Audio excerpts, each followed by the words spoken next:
Iska! Si Zombie Princess! Nawawala pa rin! Gusto niya lumabas! Kaya dapat, hindi makalabas si Zombie Princess, Bebang! Makagatin tayo! Kaya nga baka tayo pa maging zombie! Wait lang! Higpit ako lang yung tali ng gate!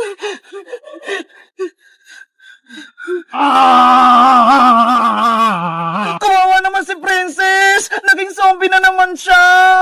Kasi naman, sobrang tako niya Sinabi na nga sa kanya huwag niya kainin yung sinumpang prutas. Kinain niya pa din. Paano kaya natin siya mapapagaling, Bebang? Ewan ko, ang mahalaga, hindi siya makatakas para hindi siya makapagkalat ng virus ng zombie. Bebang, gutom na ata si Princess! Nagwawala siya! Bigyan natin siya iska ng gulay para kainin niya. Ate Princess, carrots, kunin mo!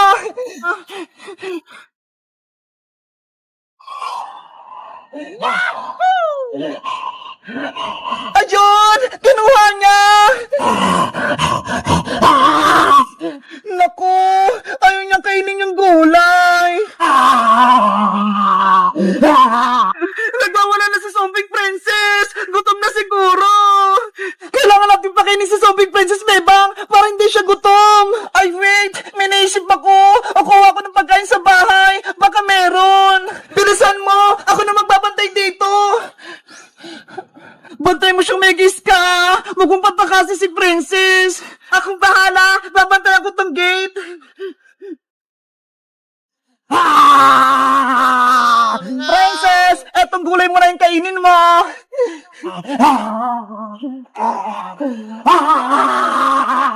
Ano ba yan? Ayaw niya ng kamatis! Iska! Meron akong dalang pagkain! Ito chicken nuggets na merong kanin! Ang sarap naman yan! Ibigay mo na kay Princess para kainin niya! Princess! Ito na pagkain mo! Sana magustuhan mo!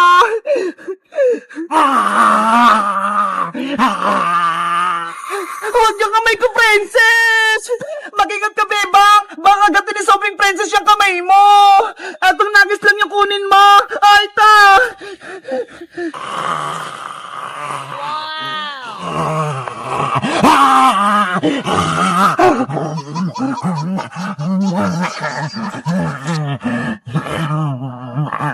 Nagustuhan ni Sobrang Princess yung chicken nuggets! Kaya ayaw pala niya ng gulay. Gusto niya karne. Paano na kung wala tayong may bigay na karne kay Princess? Baka tayo naman yung kainin niya. Kaya dapat, bantayan natin siya. Hindi siya makatakas habang wala pang gamot sa kanya. Sana may tumulong sa atin para gumaling na si Princess. Ano kang ginagawa ni Iska pati ni Bebang sa garden? Parang may binabantayan sila sa gate.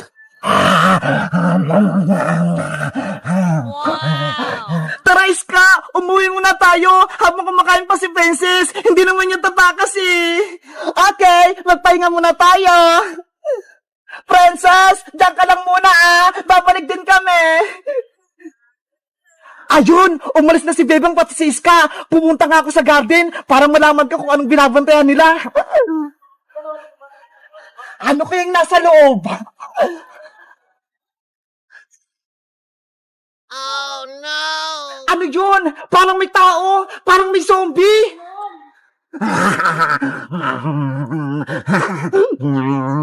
Si Princess yun Ano kaya nangyari sa kanya? Guys, sa tingin nyo, papasok ba ako sa loob para makuhin ko si Princess? Mag-comment lang kayo para sa part 3. Bye-bye! 1,997, 1,998, 1,999, 2,000! Yay! 2,000 na naipon ko sa alkansya ko! Bebang! Ano yan?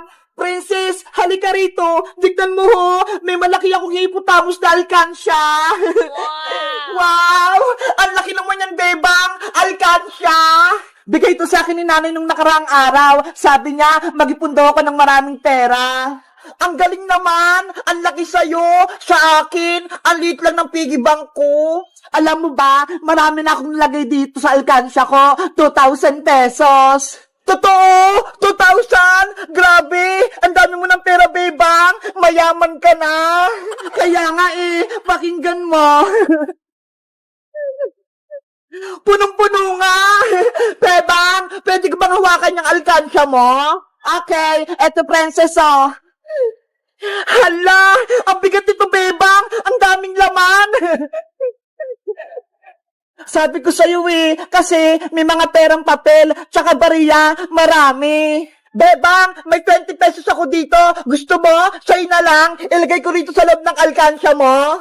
Naku, princess, wag na. Sa'yo na lang yung pera mo. Sige na, Bebang. Gusto ko kasi maglagay dito ng pera sa malaki mong alkansya sige na nga. Basta walang bawian Oo naman, hindi ko babawiin. Promise. Si princess talaga. Nainggit na naman. Eto na, ilalagay ko na tong pera ko. Hala, ang sikip naman. Wag mo na kasing ipilit, princess. Sa'yo na lang yan pera mo. Wag mo na dyan ilagay sa alkansya ko. Gusto ko talagang maglagay dito, Bebang. Wait lang, pipilitin ko.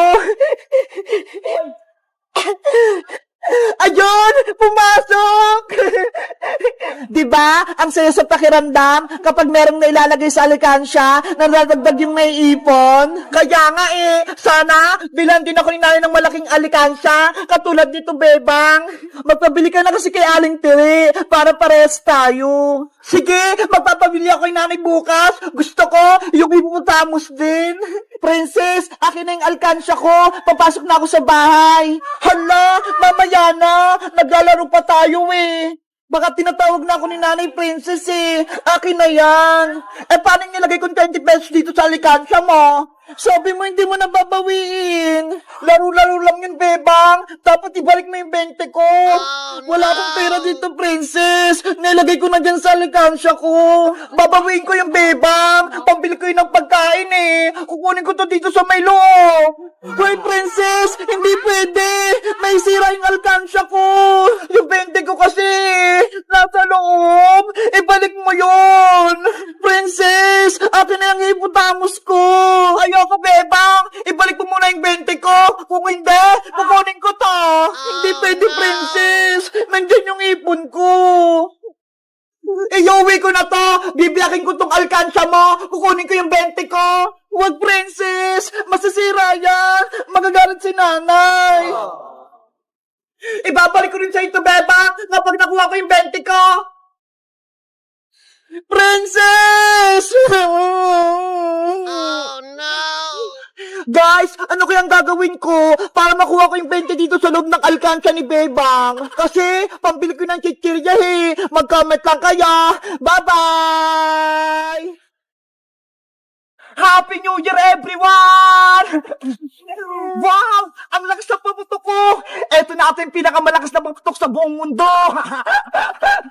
Nasaan na kayo si Princess Bebang Iska? Ipaparinig ko lang sa kanitong boga-boga ko. Panigurado, magugulat sila!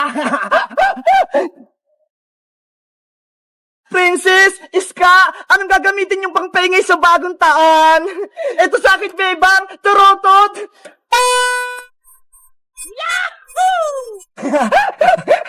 Ano ba, Iska? Ang litlit naman niya ng turotot mo, tapos ang hinahinan ng tunog. Ikaw ba, Princess? May turotot ka rin ba? Charan!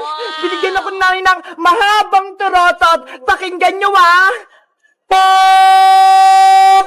Ay, ang lakas nga! Ano naman sa'yo, Bebang? May turotot ka rin ba?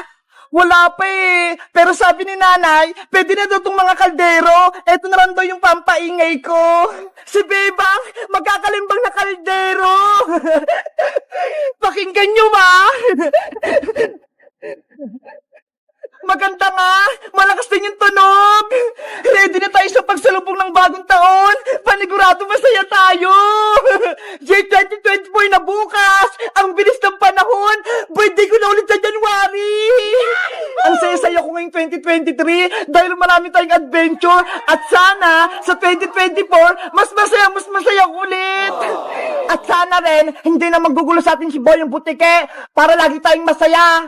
Hoy, Princess Bungenge! Naririnig ko yung pangalan ko, Pinag-uusapan niyo ba ako? Hala, Princess! Si Boyong narinig ka! Hay nako! Dumating na naman si Boyong butike! Patulogin ko na nga lang tong malaki kong tarotot para mawala yung malas. Ano? Wala kang tarotot na. Ayan ba yung pinagmamalaki mong princess? Ang hina-hina. Bakit? Malakas ba yung tarotot mo? Hindi tarotot yung gamit ko, kundi eto. Hala, Boyong, ano yan? Eto ang tinatawag na boga-boga. Uy, Boyong, bawal yung boga-boga na yan Kaya nga, huliin ka ng barangay tanod kapag nakita kang may hawak na boga-boga. Ang daldal nyo, paputukin ko na nga lang to. Boom! Ang lakas-lakas! Ang ingay, Boyong! Masakit sa tinga! Isa pa! Happy New Year!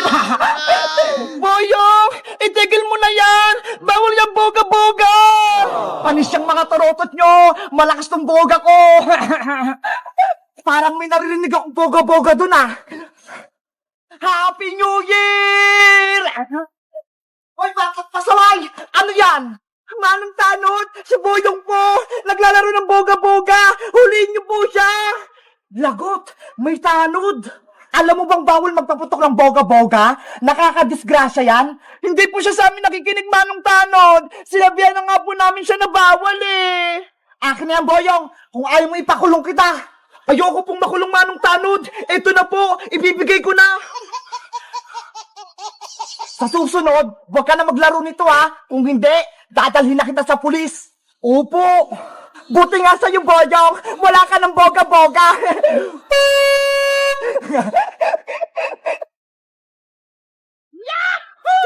Ano ba yan?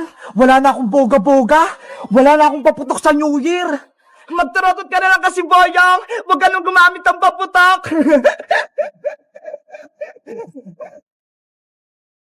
Hello guys! Bagong taon na bukas, wag kayong gagamit ng mga paputok para iwas disgrasya.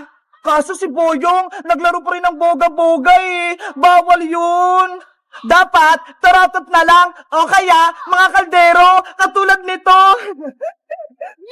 Kayo guys, nakabili na ba kayo ng mga tarotot nyo? Mag-comment lang kayo. Bye-bye! Happy New Year!